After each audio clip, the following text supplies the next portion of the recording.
Hello friends, ఇదైతే అంజీర్ మొక్క. So కాయలు చూడొచ్చు, మెల్లగా అయితే స్టార్ట్ అయ్యాయి చూడొచ్చు. సో ఇది వచ్చేసి 7 months మొక్క. చాలా చిన్నగా ఉన్నప్పుడు నాటడం జరిగింది. సో ఇప్పుడే ఫస్ట్ టైము. సో అప్పుడైతే ఒక చిన్న పిందె వచ్చి రాలిపోయింది ఒక 2-3 months కిందట.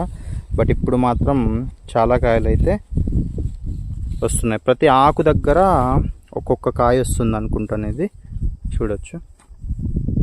సో వీటి కొమ్మలు మళ్ళీ కట్ చేసి, ఇటువంటి కొమ్మలు కట్ చేసి మళ్ళీ మనం భూమిలో పాతి పెడితే మళ్ళీ ఒక కొత్త మొక్కగా అయితే వస్తుందన్నమాట.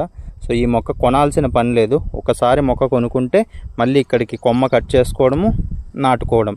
సో అప్పుడు మనకు ఎక్కువ మొక్కలు చేసుకునేదానికి అవకాశం ఉంటుందన్నమాట. ఈ మొక్క కాస్ట్ కూడా తక్కువే, 100-150 అలా దొరుకుతాయి మార్కెట్లో. సో ఇక్కడ కూడా చూడొచ్చు, కాయలు అయితే స్టార్ట్ అయ్యాయి బాగా.